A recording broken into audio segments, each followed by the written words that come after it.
क्या दुनिया एक नए सैन्य गठबंधन की दहलीज पर खड़ी है? क्या नाटो के बाद अब एक मुस्लिम नाटो भर रहा है? और सबसे बड़ा सवाल यह है कि अगर तुर्की, पाकिस्तान और सऊदी अरब एक साथ आ गए तो भारत के लिए ये कितनी बड़ी चुनौती साबित हो सकती है। इन सवालों के बीच एक नई जियोपॉलिटिकल हलचल ने पूरी दुनिया का ध्यान अपनी ओर खींचा है। दरअसल तुर्की, पाकिस्तान और सऊदी अरब एक नए त्रिपक्षीय सैन्य गठबंधन के बेहद करीब बताए जा रहे हैं, जिसे अनौपचारिक तौर पर मुस्लिम नाटो कहा जा रहा है।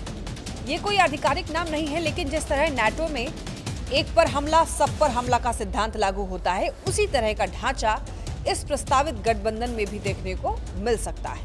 और अगर ऐसा हुआ तो ये मिडिल ईस्ट और साउथ एशिया की ताकतों के संतुलन को पूरी तरीके से बदल सकता है। इस पूरी कहानी की जड़ सितंबर 2025 में जाकर मिलती है, जब सऊदी अरब और पाकिस्तान के बीच रियाद में स्ट्रैटेजिक म्यूचुअल डिफेंस एग्रीमेंट यानी कि SMDA पर हस्ताक्षर हुए थे। इस समझौते पर सऊदी क्राउन प्रिंस मोहम्मद बिन सलमान और पाकिस्तान के प्रधानमंत्री शहबाज शरीफ ने दस्तखत किए थे।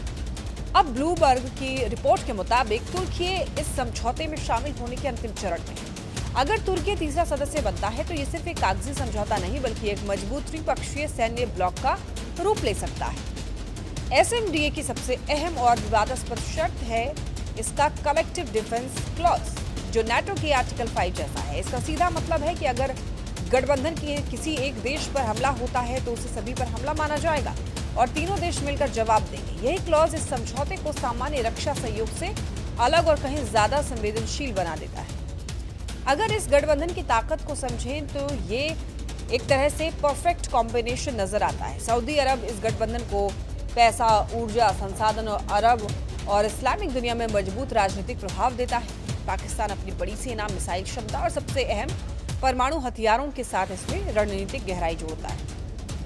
वहीं तुर्की अपनी आधुनिक सैन्य तकनीक, युद्ध अनुभव और नाटो की दूसरी सबसे बड़ी सेना होने का फायदा लेकर आता है। तीनों की ये ताकत मिलकर एक नए शक्ति केंद्र को जन्म दे सकती है। हालांकि इस पूरे समीकरण में सबसे पेचीदा स्थिति तुर्की की है। तुर्की पहले से ही नाटो का अहम सदस्य है और अमेरिका के साथ अपने रिश्तों को भी पूरी तरीके से तोड़ना नहीं चाहता है। तो एक तरफ वो पश्चिम देशों के साथ F-35 जैसे रक्षा समझौते पर बातचीत कर रहा है, दूसरी तरफ वो मुस्लिम दुनिया में नेतृत्व की भूमिका निभाने के लिए सऊदी अरब और पाकिस्तान के साथ खड़ा दिख रहा है। तो तुर्की के रणनीतिकारों का ये मानना है कि अमेरिका अब अपने और इजराइल के हितों को प्राथमिकता दे रहा है, इसीलिए तुर्की को नए दोस्त और नए सुरक्षा तंत्र तलाशने पड़ रहे हैं। अब सवाल ये उठता है कि संभावित गठबंधन का भारत पर क्या असर पड़ेगा।